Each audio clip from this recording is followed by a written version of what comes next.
आज जो हम यहाँ पर सब लोग एकत्रित हो रहे हैं, ये एक नई शुरुआत है। 1 जुलाई 2024 हमें याद रहेगा, क्योंकि ये जो कानून हम बदले जा रहे हैं, इनमें बहुत सारे प्राविधान 19वीं शताब्दी के हैं, 1860 के, 1872 के। CRPC में कुछ चेंजेस 1973 में हुए थे, बट उसको भी चेंज करते हुए जो अब नए परिप्रेक्ष्य में जो कानून इस देश में होने चाहिए, इस देश को आगे बढ़ाने के लिए, वो कानून आज इम्प्लीमेंट हो रहे हैं और इम्प्लीमेंट हो गए हैं रात्रि से। और नई FIR भी उन नए सेक्शंस में, नए कानूनों में दर्ज होनी शुरू हो गई है। आप जानते होंगे कि ये जो पूर्व में कानून बने थे, ये जैसा कि मेरे अभी साथी अधिकारियों ने बताया कि ब्रिटिश टाइम के थे, और ये उस समय की जो परिस्थितियां थी, मान लीजिए किसी भी देश में या किसी भी क्षेत्र में जो कानून बनते हैं, वो वहाँ की भौगोलिक स्थिति क्या है, वहाँ का कल्चर क्या है, वहाँ पे किस तरह के मुद्दे आते हैं, उनको कैसे डील करना है, उन सब चीज़ों को ध्यान में रख के वो कानून बनाए जाते हैं। उस समय ये कानून एक तरह से तो ब्रिटिश राज के इंटरेस्ट को ध्यान में रखते हुए बनाए गए थे कि वो राज चलता रहे। अब हम एक दूसरे परिप्रेक्ष्य में है, दूसरे समय में है, दूसरे टाइम में है, जहाँ पर ये चेंजेस होने की बहुत आवश्यकता थी और फाइनली ये चेंजेस किए गए हैं। मैं ये नहीं कहता कि ये चेंजेस फाइनल है, कि आगे नहीं, ये एक डायनामिक प्रोसेस है जो आगे भी फॉलो होता रहना चाहिए। पूर्व में भी अमेंडमेंट्स होती रही, जो एग्जिस्टिंग लॉज है उनमें होती रही, बट ये जो नए हैं उन सब चीज़ों को जो आज की डेट में आवश्यक है, उनको इनकॉर्पोरेट करके बना लिया गया है। और आगे भी मुझे उम्मीद है कि हम बढ़ते रहेंगे, नई चीज़ें देखते रहेंगे और उस हिसाब से जनता को न्याय मिल सके, ये उस दिशा में कार्रवाई बढ़ती रहेगी। ये जो लॉज हैं, इसमें जो अवधारणा है वो पहले से थोड़ी डिफरेंट कर दी गई है। पहले उद्देश्य होता था दंड देने का, अभी भी क्राइम होगा तो दंड तो उसके साथ रहेगा, परंतु मेन फोकस आधार था दंड देने का। अब मेन फोकस है कि सुधार कर सके, न्याय दे सके। और उसमें भी जैसे कि अभी ACP साहब ने भी बताया कि कैसे कम्युनिटी सर्विस को भी इंक्लूड किया गया है।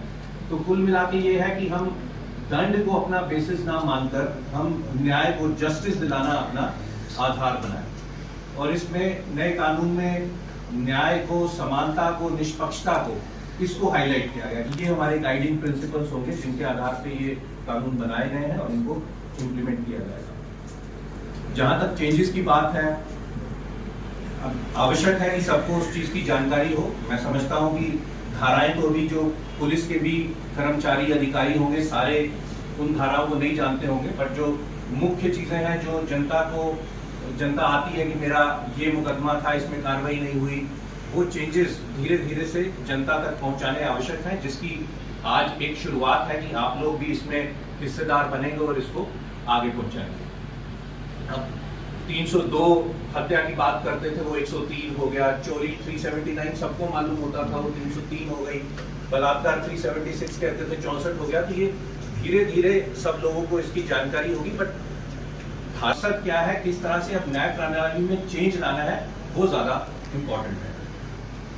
तो इसमें जो मुख्य तौर पे मैं ये कहना चाहूंगा कि इसको पब्लिक सेंट्रिक करने के लिए बनाया गया, पीपल सेंट्रिक करने के लिए, कि जनता जो है उनके हितों को ध्यान में रखा जाए। बहुत सारी प्रोविजंस उस हिसाब से डाली गई हैं कि जनता को सुविधाजनक हो। अब जैसे FIR लेने से ही, हम FIR दर्ज करने की बात से ही अगर शुरुआत करते हैं, 0 FIR कई क्षेत्रों में पहले भी होता था, कई डिस्ट्रिक्ट्स में, स्टेट्स में, बट वो एट डिस्क्रिशन हो जाता था। अब उसको लॉ में मैंडेटरी कर दिया गया, 0 FIR। अगर कहीं और के क्षेत्र में कोई घटना हुई है, आप उस क्षेत्र में नहीं पहुंच सकते हैं किसी कारणवश, तो आप स्थानीय थाना पे जाके भी एक 0 FIR दर्ज करा सकते हैं, जो फिर वहां पर ट्रांसफर होकर वहां पर इसकी इन्वेस्टिगेशन हो सके। E-FIR को भी मैंडेटरी कर दिया, इलेक्ट्रॉनिक फॉर्म में FIR। जरूरी नहीं है कि थाने पे पहुंचकर फिजिकली प्रेजेंट होकर आप अपनी शिकायत दर्ज कराएं और FIR दर्ज हो, E-FIR के रूप में भी दर्ज किया जा सकता है। FIR की फ्री कॉपी को भी देना मैंडेटरी कर दिया गया है। जैसे कि बताया कि इन्वेस्टिगेशन जब होगी तो पब्लिक को ट्रांसपेरेंसी रहे, पता रहे कि इन्वेस्टिगेशन में हुआ क्या है।